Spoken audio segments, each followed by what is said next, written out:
Welcome to another episode of the Federal Newswire Lunch Hour Podcast with your host, Andrew Langer. Well, hey there, everybody. Welcome to another episode of the Lunch Hour with Federal Newswire. I'm your host, Andrew Langer. So glad I can join you and you can join me today. We've got a great conversation coming up, but I wanted to remind all of you that if you are watching us on one of the or on our YouTube channel, please hit the like button, hit the subscribe button, leave us a comment. If you're watching us on that YouTube channel, you can also take us wherever you want to go on one of the many fine podcast platforms at which you can find the Lunch Hour. Let your friends know and your family members' friends know all about how much you are enjoying the Lunch Hour podcast. We've got a great guest today. His name is Richard Stout. He is a retired FBI special agent with 22 years of experience in the FBI's Miami field office. During his career, Stout led and coordinated domestic and global investigations related to technological vulnerabilities, financial crimes, terrorism, complex drug investigations, and public corruption. Following his retirement, Stout became an activist for FBI reform. He co-founded and now directs Reform the Bureau, reformthebureau.org, a nationwide group of former FBI special agents committed to restoring the agency to its core mission of protecting the public, fighting crime, and upholding the rule of law. RTB aims to educate policymakers and the public about necessary reforms to return the FBI to a merit-based law enforcement agency focused on its primary objectives. His efforts are driven by a desire to restore public trust in the FBI and improve its effectiveness in protecting American citizens. And Richard, listen, thank you so very much for joining us today. Let's start here. There was a period of time. Now, obviously, we can talk about the history of the FBI and what was happening prior to, let's say, 1975. But let's say from 1975 for another 35 years or so, at least it seems to me, and I think a lot of people in the public, the FBI was focusing on its core missions. What changed, or do I have the timeline right? Talk to me about it. Sure. Andrew, first, thank you for having me on the show. When we talk about 1975, that was really a pinnacle time because it had been shortly after the Vietnam War had ended, and a lot of the civil rights movements had started and were still underway. And after Hoover had died, the government was looking more harshly at how we get our information about the American public.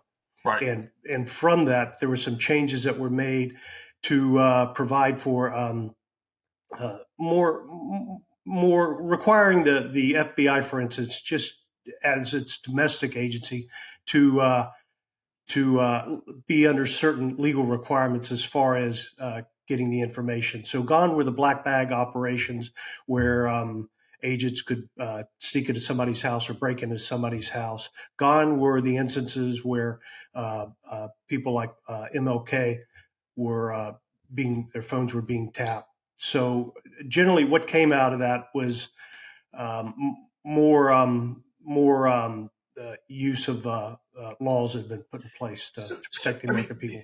I know we're going to talk about the direction and how the FBI is directed by a director.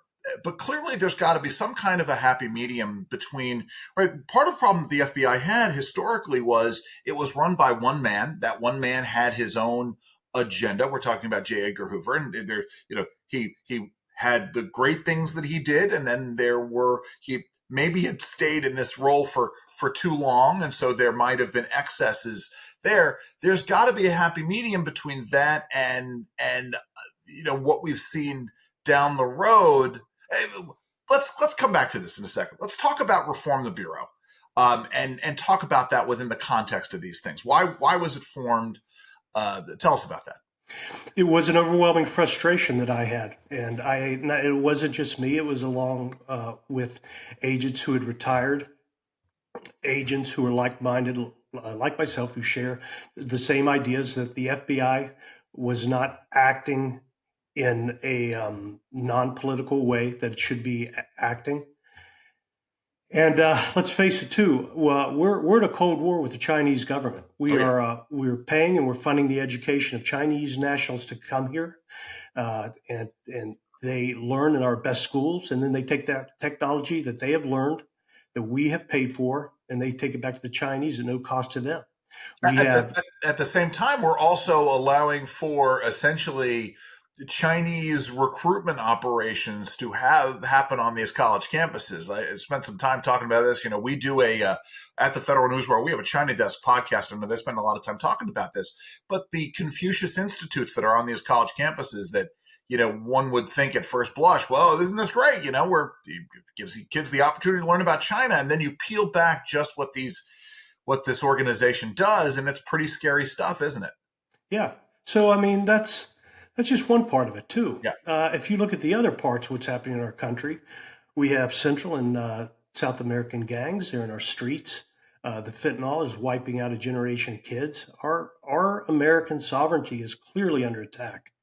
And it was just those elements and the complete dissatisfaction about not only how the Bureau was being run, about the promotion system, and the lack of rigor that was being utilized in the FBI Academy to allow certain people to pass that weren't able to pass before. And it was We're going to talk about the issues of meritocracy, because that's a huge issue for me as well, something I think a lot about. But let's take a step back and talk about how you came to join the FBI. You and I were talking before the show started about a little bit about your background.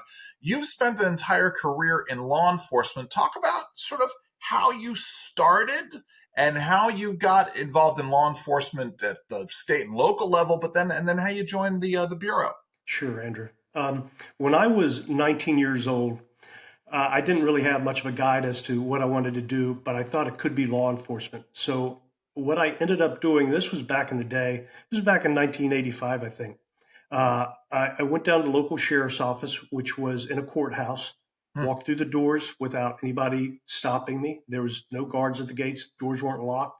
Went to the door. The sheriff knocked on the door, asked if I could speak with him, and told him I wanted to be a sheriff's deputy. And then he told me, well, you need to take some classes and go to school. And I was taking some classes. I was at a community college, but my focus turned into administration of justice.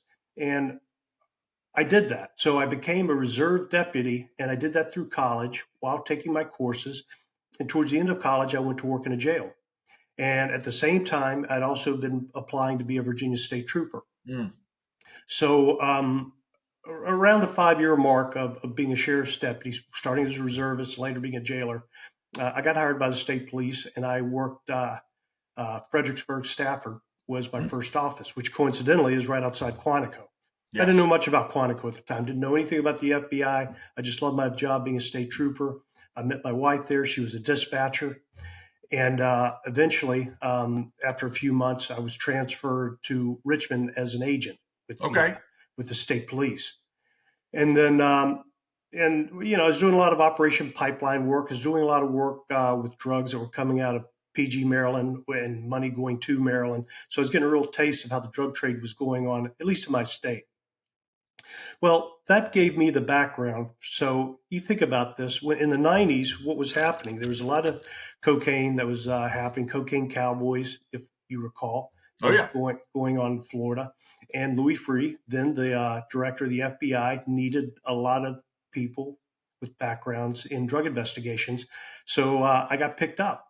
And what was funny was when I did get hired, I said my goodbyes to my wife. I gave her a kiss. I left our house. I drove 50 minutes, and now I'm in the parking lot of the FBI Academy. And that's where I stayed for the next 4 months. Wow. And believe me, I know that stretch of 95 very, very well. So, I totally get that. So you joined the FBI. Obviously, you have this background and understanding of what's going on. Believe me, I also understand that interplay between crime in PG County, Maryland, and how that impacts Virginia, Northern Virginia, and Central Virginia. But so do you go immediately to Miami, or was there some intervening time? How did you wind up in the FBI's field office in Miami? Well, an interesting and tragic thing for my family had happened while I was in the academy. Within the first couple of months, a good thing had happened. My wife was pregnant. We were very happy about that. And then shortly thereafter, I was actually at home on a weekend. I was working on a project. I was getting ready to go drive back to Quantico, and I got a call. And my sister told me that my dad was dead, and that he in fact shot himself in the head. Oh. And so beyond the shock, I was able to talk to the counselors at the academy, let them know what was going Sure. on, and their response is somewhat important to the story that I tell you later on about where the FBI has gone. So they immediately said, "Get on the road, go take care of your family," and which I did. And then there was some follow-up calls. We didn't have cell phones then, so I drove 3 hours, and that allowed me time to meet with my family, bury my father, grieve with the family, and return back to class. Well, they had allowed me those 3 days. While I was in Southwest Virginia, I was getting calls from everybody in the FBI, and this was a brand new organization I just started, but people in management positions were calling me saying, "What do you need? How can we help you? What can we do? If you need more time, let us know." Just things like that. Things like just caring. This is the idea behind the idea. The FBI takes care of its own, as it were. Yeah, this is what is called the FBI family. Yes. And it's an unwritten support system, and it includes agents and FBI personnel and family members, and it is there to help the agent when the agent's not around, when he's traveling. It's just a support system that's built in for the family, and it was good. And for that time, it was present. The staff, the academy staff, worked with me, trying to navigate me, which was a low point in my life. They offered to recycle me into another class. I didn't want to do it. I wanted to graduate with my class. Sure. And it was just a matter of just getting through the academy. And you toughed it out. And remind us all, what year was this? When was this happening? This was January 98. So I started 10/14/97, October 14th, 97. And this was around the first week of January of 98. So and you go where from the academy? Do you go down to Florida, or where do you go? Well, they again allowed me to take care. My wife was pregnant. We were trying to sell the house, and I was taking care of my dad's estate. And so every stressor that could be on a person was on a person. Sure. And so they gave me the opportunity to breathe a little bit. They allowed me to work out of one of the closest offices, which was in Fredericksburg, which is where I lived, called the Fredericksburg. It's called a resident agency. Basically, it's an extension of the Richmond division. Okay. So I worked there for a couple months, and then I felt I'd accomplished everything. And although my host were allowing me to stay as long as I needed to, there was a time for me to leave, and then that time came. And so we eventually hopped in the car, my wife, my 2 daughters. My wife was pregnant, 2 dogs and a cat. And we took a ride down to Miami and drove down there and got settled in for my first few weeks at the Miami division office. Let me ask you this. I don't think I realized this. So do a lot of counties in Virginia have a resident office like this, or is it just because it's north of Virginia and there's all kinds of things that are happening up there, the proximity to the nation's capital? I mean, sure. So in the FBI, there are what's called division offices, and they are 56 division field offices. And if you can imagine, in large cities, there's a division office in that city, and they don't necessarily have to be large cities, but they will have the offices. So it could be anywhere from maybe a 30 or 50 man division office to Miami had 400 agents in it, and then New York easily over 1,000. I'm not sure the numbers. LA being big, Chicago being big, New York being big, Atlanta, Washington field office. Those are all big office spaces, and then they have a giant support system around them. So you are in Miami, and 9/11 happens, and there's all kinds of introspection and analysis about the FBI and the intelligence community generally, right? And that's actually, talk about this before we get into 9/11. I mean, talk about the difference between The FBI is a law enforcement agency. It's not a traditional intelligence agency, but it has its intelligence and counterintelligence capabilities. I mean, I guess many large-scale law enforcement agencies have an intelligence capacity. But talk about how this differentiates the FBI from, say, the DNI or DHS or CIA or whatever. All right. So the FBI is historically has been, at least for, let's say, for at least the first 75 years, and then we could talk about the rest of the remaining 25 years, has been primarily a law enforcement agency. It started as a law enforcement agency. Right. It started as a law enforcement agency during a time when there was bootlegging, during a time when the local towns, the small towns, were being linked by roads, and it was far easier to travel. You have this new novelty automobiles, which are now being used to travel across these roads, and it was making crime very much harder to chase the criminals, I should say. Sure. Because of the travel. So we started. The U.S. government started instituting federal laws that would protect and defend against interstate travel for criminal acts. And that's where the FBI really came into play on that is, and most of us think about the bootlegging part as being one, and the gangsters of the 1930s. Right. So that's a great example of use of law enforcement capability. When you get into wartime, World War II, we were doing a lot of work overseas. We didn't really have the footprint that we had in the United States, but we were sending our guys overseas, and they were gathering wartime intelligence. So now here's your first use of intelligence gathering later, not only to support and defend the United States of America, but also to support criminal investigations that are happening in the United States. Right. And so there's this growing relationship. And then there's also the birth of the CIA shortly after World War II. The agency, blanking on what it was called before. OSS. Oh, yeah, OSS, OSI, was the precursor to the CIA. And so now you have these two agencies working for the United States, one domestically, which is the FBI, right, and one is the CIA, which is doing everything overseas. So again, we've had this relationship back and forth, but at the same time, and what really helped our overseas network was Louis Freeh in the 1990s, when we started having threats of terrorism. Most of them were overseas bombings at the time. And Louis was a forethinker, knowing that we really need to build out our Legat offices to be able to support the work of intelligence overseas. Right. And right. To sort of measure these threats and measure them also from the law enforcement, because at some point in time, if we want to charge somebody with these things, and then the I'm not going to say the first, but a major cataclysmic event happens.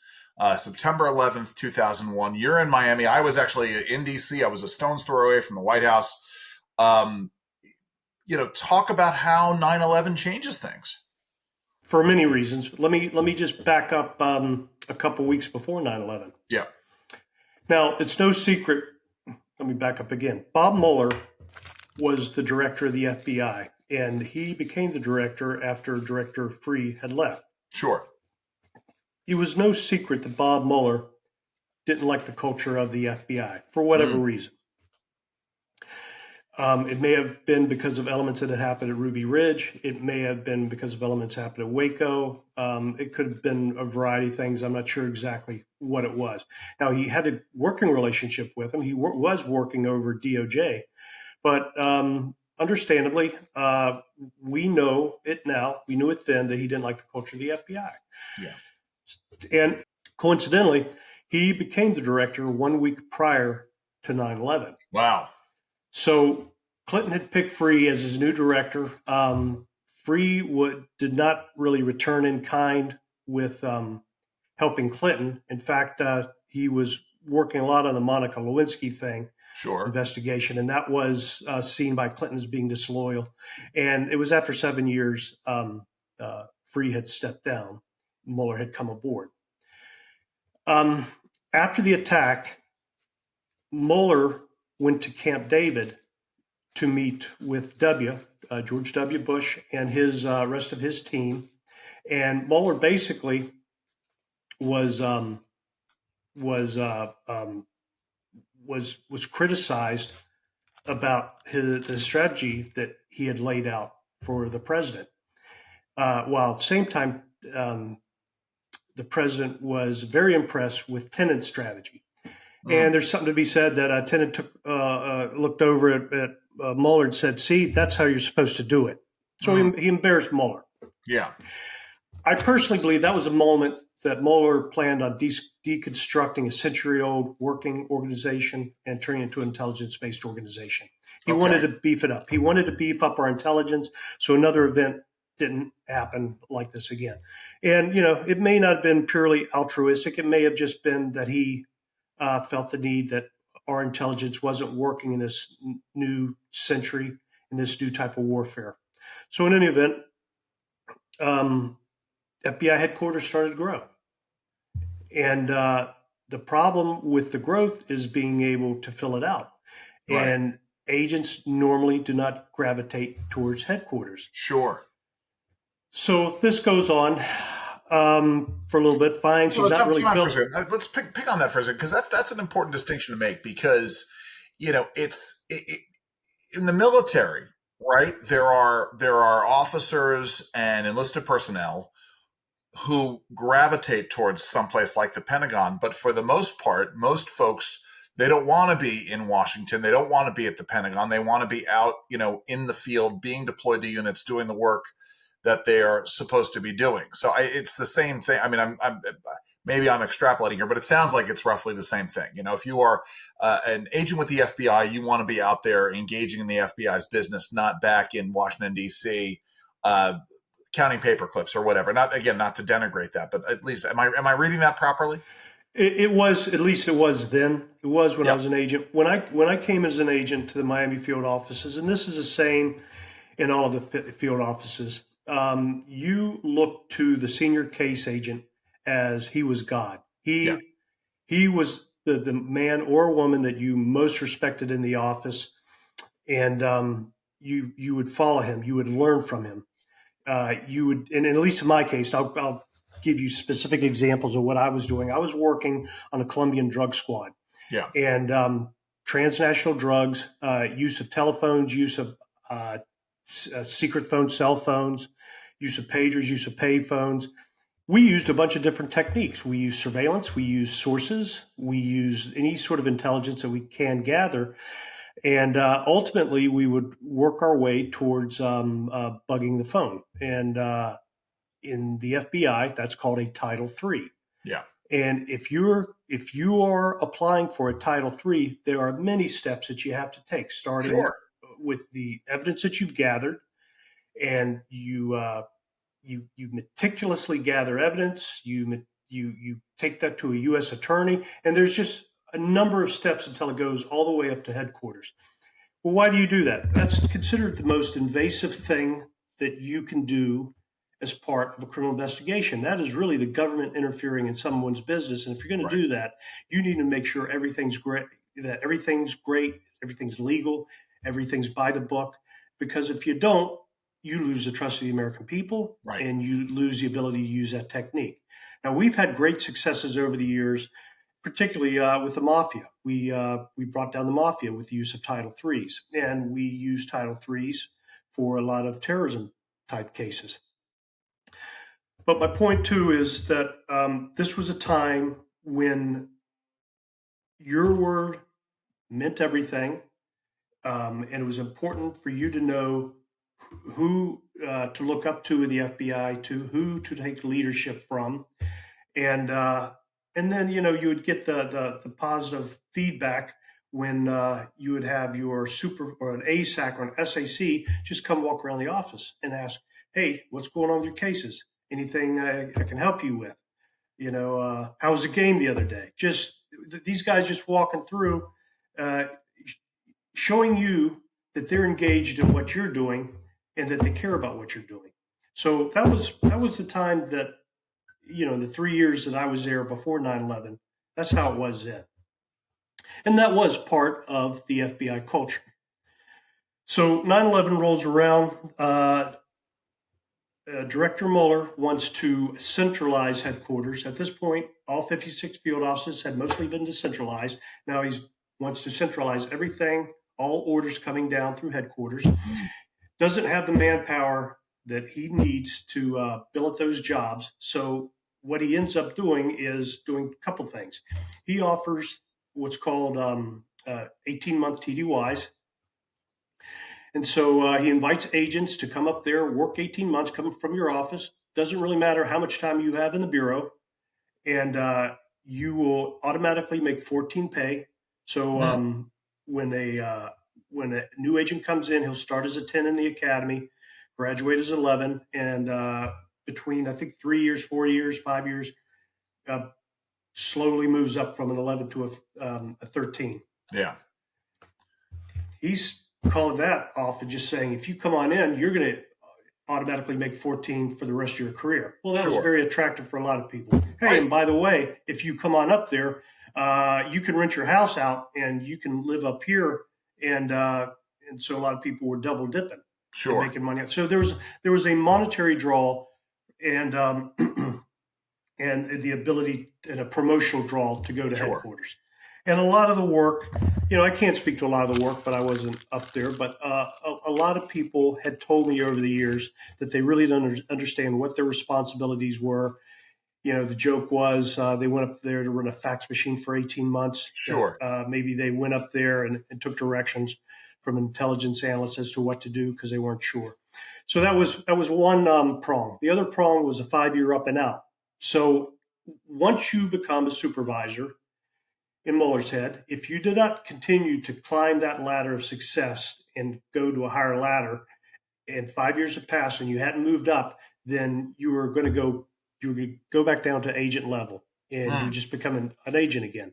So effectively, what he did was he forced a lot of people to retire who had been, let's say that they had been in their office 15, 20 years in a field office. Number one, they knew their violations. They knew how to investigate it. They knew who to reach out to when they needed help. They knew who the local partners were. They knew the people in the community. They were set. They knew the crimes happening, and all of that got tossed up. And its replacement was now you have these 18-month TDYers completing their duty, and sometimes they would recycle and find another job up there and make a career out of being in headquarters, or they would come back and you would have somebody with ostensibly 5, 6, 7 years in the bureau, and now they're running the VCMO squad or the bank robbery gang of older agents. So anybody, I would say, with common sense or a little bit of understanding how law enforcement works knows that is not a good mix. Right. You're promoting people for the wrong reasons and giving all kinds of disincentives to not focus on the core work. So let's get into the other political side of it and how things have changed, because I want to make sure we talk about Kash Patel a little bit and what's at stake. So it's not just DEI. I mean, DEI is part and parcel of this, but there's also, as you have this turnover, there is a changing political culture within the FBI in terms of who their masters are. This idea of focusing on fighting the criminals as opposed to pushing somebody's agenda. Talk about how those two things come into play, both the DEI and the politicization of the Bureau. I could do that by explaining the continuation of what happened after what I told you about, Mueller's decrees. So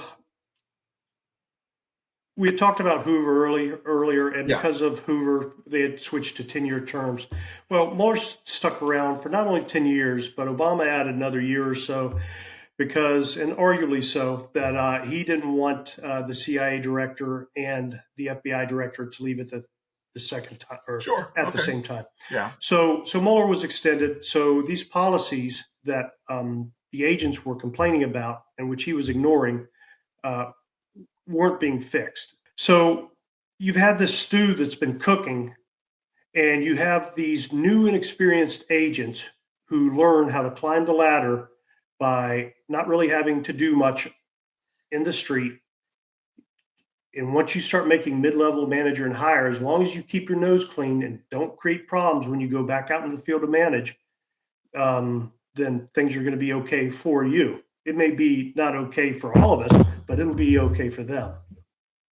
So here's where you have people who just don't push back on bad ideas. Right. When ideas that are being pushed out of headquarters, FBI HQ, by people who don't really either have experiences or now they're following a system of metrics. And that's another thing we didn't get into, but we can talk about how we used to talk about criminal arrest. Who have you arrested? Who's under investigation? And now headquarters, once it's metric accomplished, it's not good.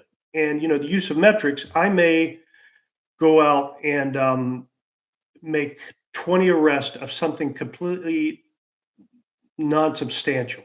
Right. 20, but it's 25 versus this one arrest. But this one arrest may remove a spy from the U.S. Absolutely. Yes. Now, what is more important? These 25, paperwork violations. Someone. Yes. Street dopers versus this one guy. This is obviously the one more, but they don't see that. They just see the numbers, and then they're telling that field office, "This is what you got to do," and then that's what they do. And then the whole office is on top of attacking that. And there lies the problem that you're starting to see, the ineffectiveness and the fact that the agents really aren't learning gumshoe work. They're really not learning source development.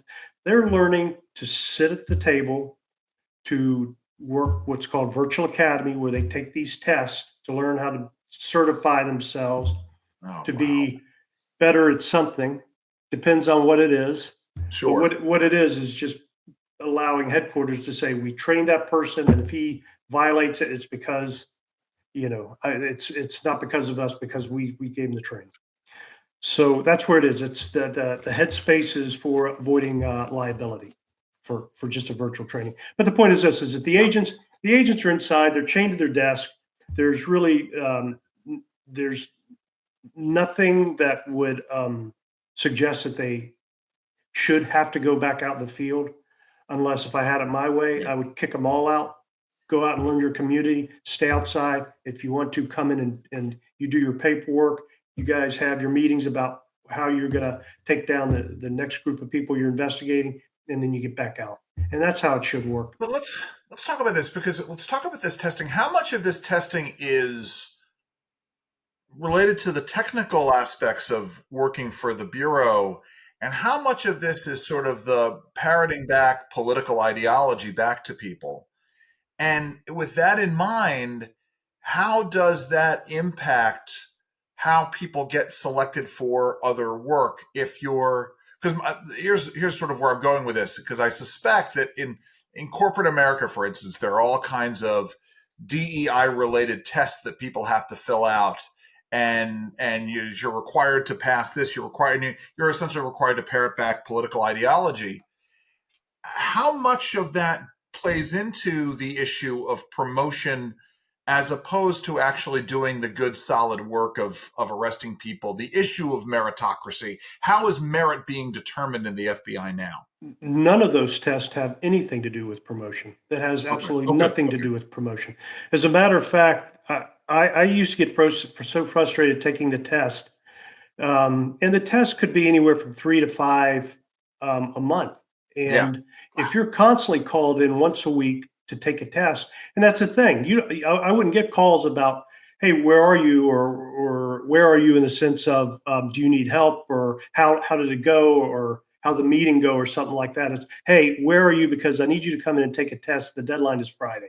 That was generally a high percentage of the time where I would get phone calls. I get this. Even one of the media jobs that I had, I was working for a major media company. Oh, hey, Andrew, you got to make sure you got this test done by Friday. Otherwise, blah, blah, blah, and so on and so forth. It's like, now the difference is, I was working part-time, and I'm like, well, you're not paying me, you're not paying me to take this test. You're paying me when I'm on the air. I'm sorry. Go ahead. So yeah. So I wish I was prepared. If I had 15 seconds, I think I got a book I could read. Oh no, don't worry about it. Yeah, it's fine. It's ridiculous. And I had a thought to that. Oh, I became so frustrated with it. You get a little certification or a diploma every time you take it. Yeah. A test could take any time from 30 minutes to 2 or 3 hours. Wow. And I would just paper the wall of my cubicle with all the tests and it was ridiculous. It was a joke. It was laughable, but it was. But it's also time. I mean, here's the thing, right? I mean, time is the only resource that you can't make more of, right? And when I talk about this in terms of regulation, every 8 hours of some employee's time, and figuring roughly a 2,000 hour work year. And I know it's different if you're working for the FBI, but the point is, every 8 hours is a 0.5% of someone's productive time. Every time you're taking a test, that's an hour you're not dedicating to tracking down the bad guys and making a case against the bad guys and arresting the bad guys. It's the kind of thing that makes us more vulnerable, doesn't it? Sure. Absolutely. Absolutely. You really do. You have to manage your time wisely in the FBI, and it's not always an 8 to 5 job. And often the running joke with me was I was just never in the office in the mornings, but I would be in the office in the evenings. I would be the one who would be out at 2 a.m.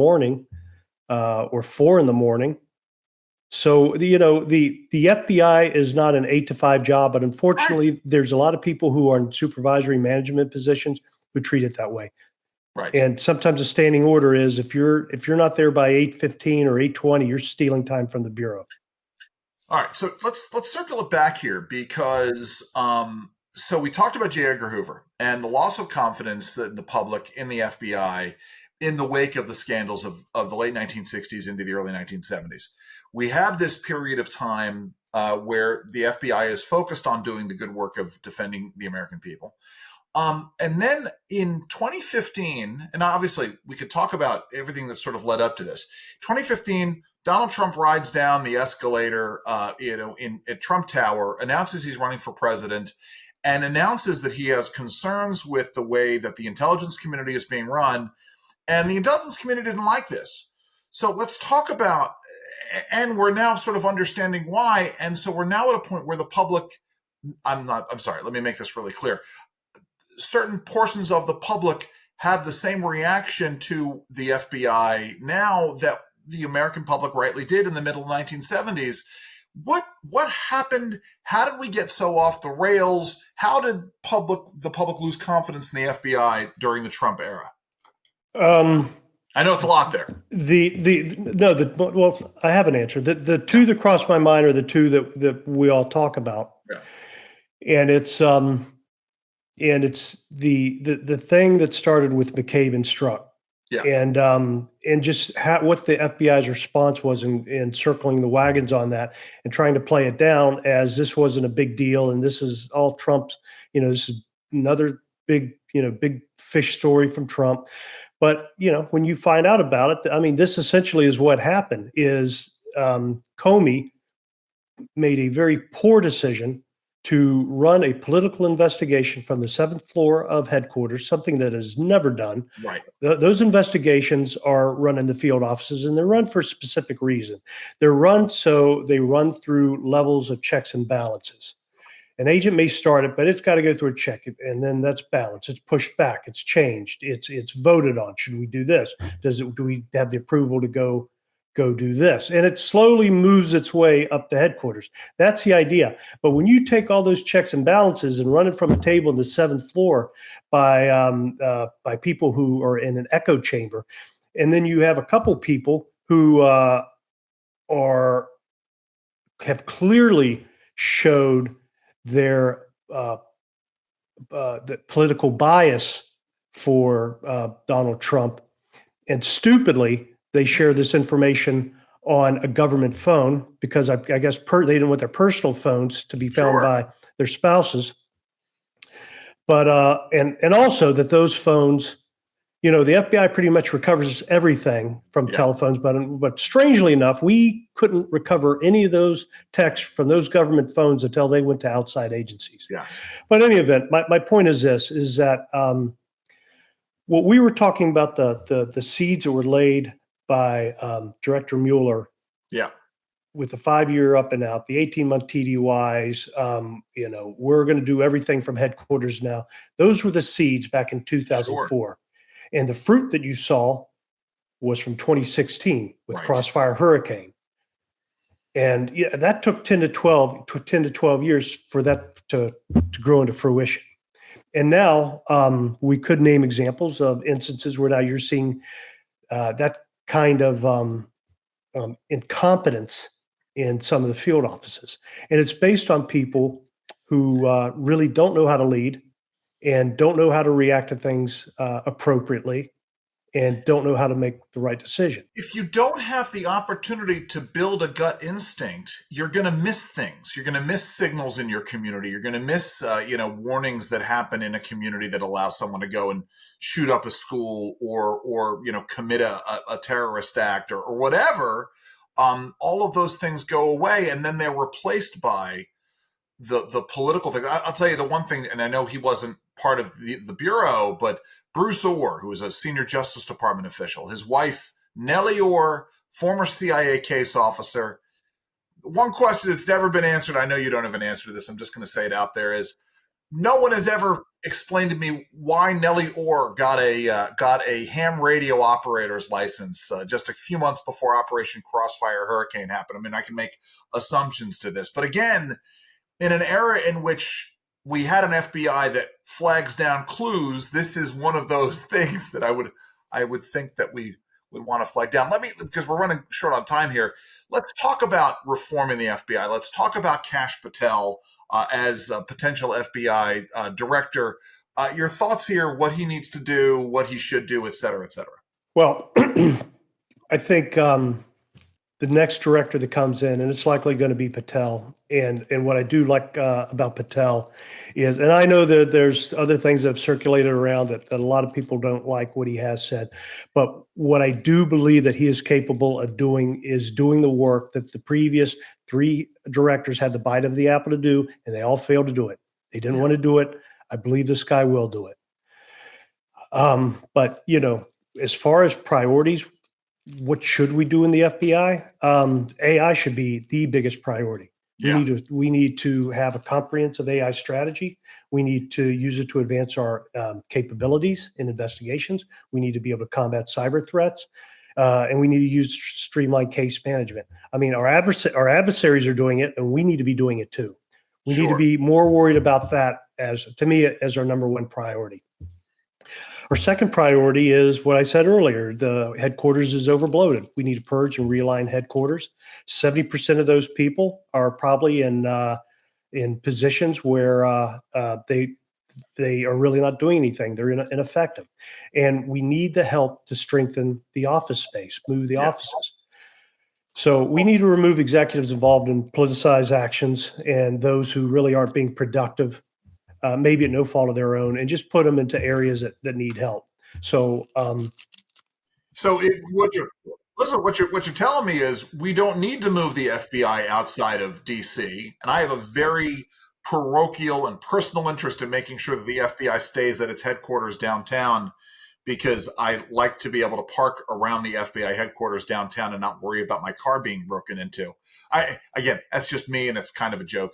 But nevertheless, I mean, if we have a much lower personnel footprint at the FBI headquarters, we don't need to spend a lot of money necessarily building a new FBI headquarters, do we? I'm not the expert on that, but I will say this, that one of the common complaints I hear about headquarters is it's overpacked. Well, I think if we get rid of a lot of those people, they're going to have a little bit of room. And they need to have that conduit between DOJ and the FBI. Right.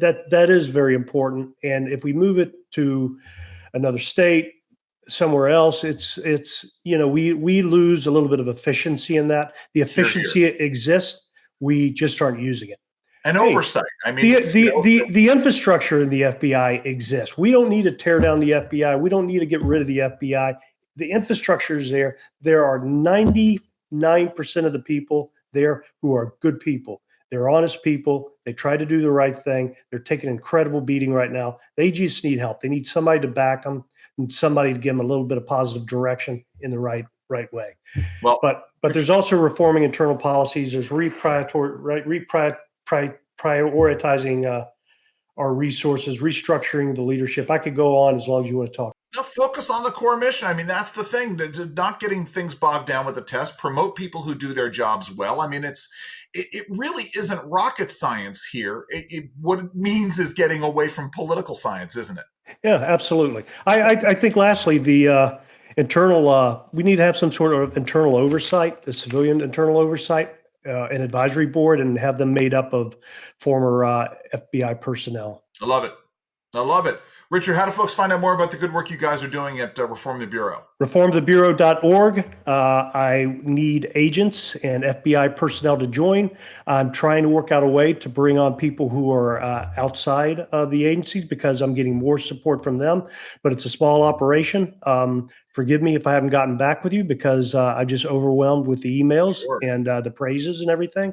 But it's only about 6 weeks old, so I'm developing it, and we'll continue to develop it, and we'll try to make it as open and transparent as I can so everybody can see what we're talking about within our group. Reformthebureau.org is the website. That brings us to the close of yet another episode of the Lunch Hour with Federal Newswire.